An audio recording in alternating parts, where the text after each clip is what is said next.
boys at Ravens practice. Boog and Lou, I know you guys can do that too.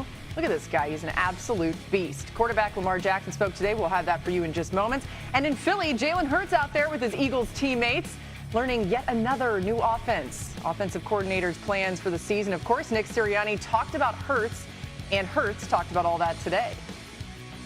Sean's done an awesome job thus far, and just really like the command that he has in front of the room, and the conviction that he has in front of the room, and the knowledge that he has in front of the room. It's been a really good process so far.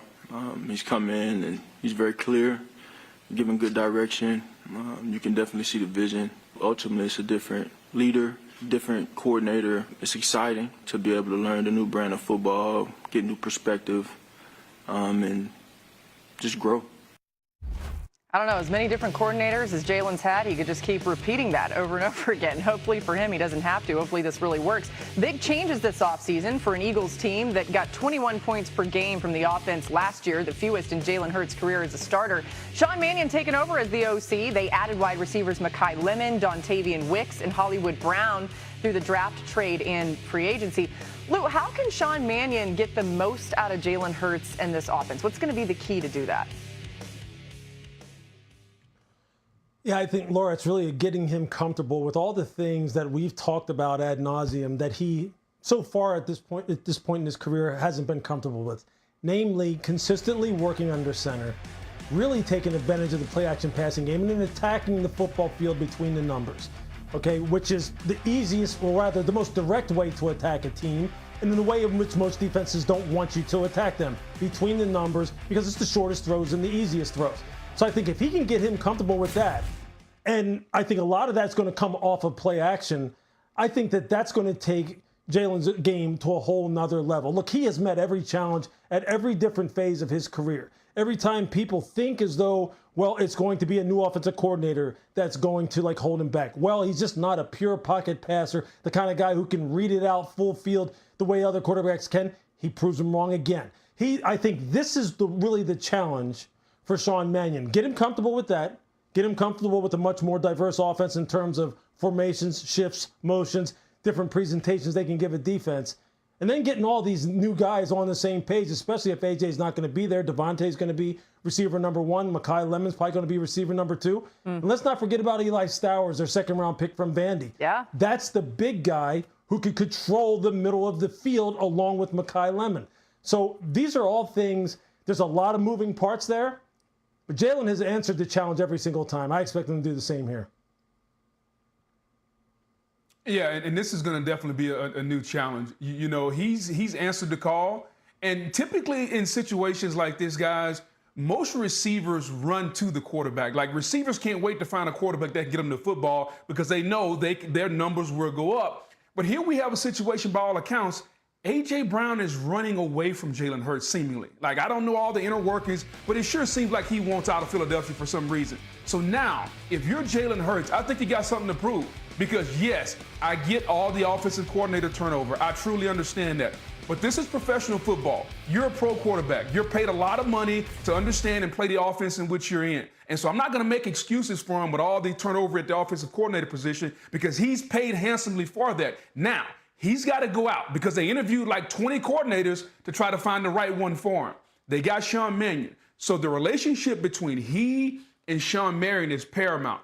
I think this is the biggest season of Jalen Hurts' career because there's been a lot of turnover around him, and he's the constant. They changed offensive coordinators. They brought in Saquon Barkley. A.J. Brown is about to leave. Like, there's been a lot of turnover. He's been the constant, though. And so can he get this team back to where they want to be in the Super Bowl? This is the biggest season of his career, and him and Sean Mannion have to be on the same page. Yeah, I hear you on the big expectations. I mean, but remember, it was only a couple years ago that he was in the Super Bowl and could have been the MVP of the game as well as he played. So, again, on Mannion and Hurts as well to figure all that out. Now, Hurts also had this exchange with reporters about A.J. Brown.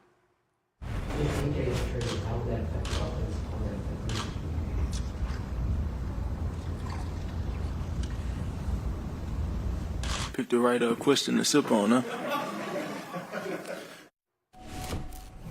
Okay, and if if you were wondering, like, what was said after that, it was just that. Basically, he's like, oh, I need some hydration right now. All right, A.J. Brown, not there today. I would have got some water, too. Yeah, right, exactly.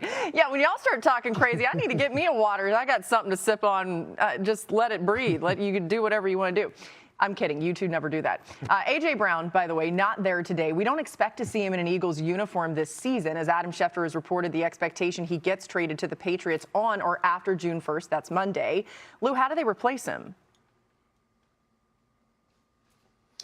Look, I think here what you're looking at is going to be really a team effort, right? So they don't have a body type like A.J. Brown's. Okay, AJ's 6'2", 6'3", 220 pounds. Okay, he's built like Mr. Olympia. You're just not going to go find another guy like, we'll just throw this guy in here and he'll do the same thing. It's going to be by committee. So now, like, Devontae has to become primary receiver number one. We know he's capable of carrying that kind of load. He's done it his whole life. I mean, there's a reason why he won the Heisman Trophy at Alabama. Mekhi Lemon, he's an inside-outside guy. Again, smaller though, 5'10", 190 pounds, tough as hell. He showed that at USC throughout his career. He's going to have to carry the load.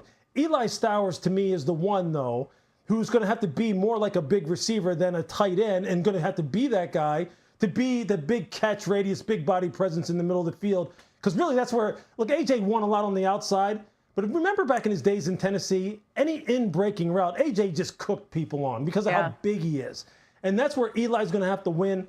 Hopefully they can get all that done. There's a lot of moving parts in Philly, man. A lot. I know. It's something to keep an eye on for sure. And we haven't said this yet, so I'm going to say it now. Sean Mannion, the 5th different offensive coordinator for Hurts in the last 5 seasons. There's so many different stats that revolve around these different coordinators for Jalen Hurts because he's had so many.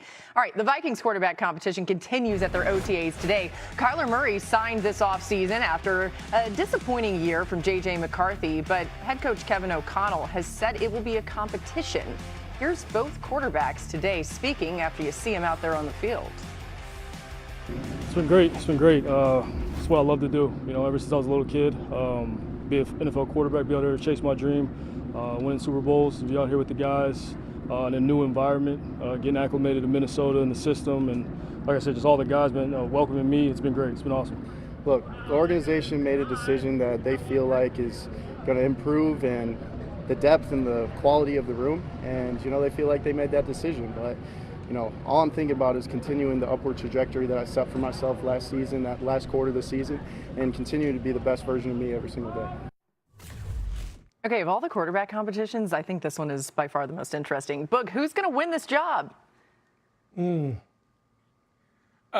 There's a reason Kyler Murray is there. I'm going to just leave it at that from the J.J. McCarthy standpoint.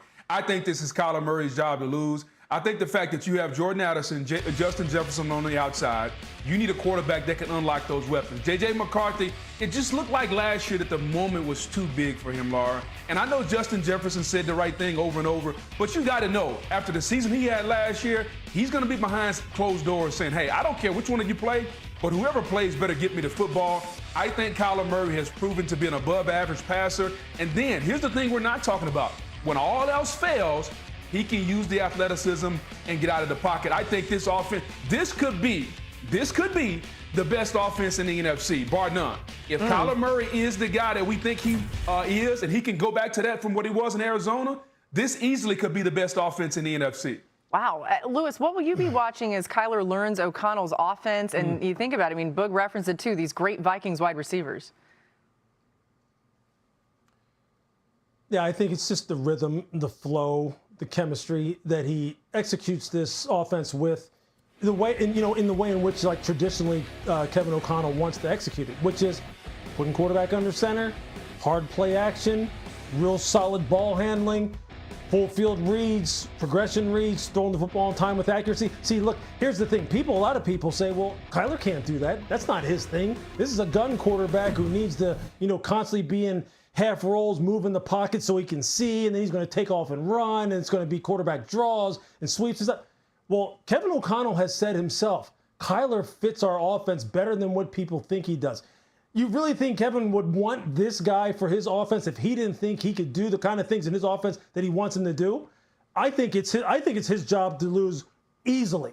Easily. And with the wide receivers they got, remember, they added Juwan Jennings too, to Jordan Addison and Justin Jefferson and T.J. Hawkinson.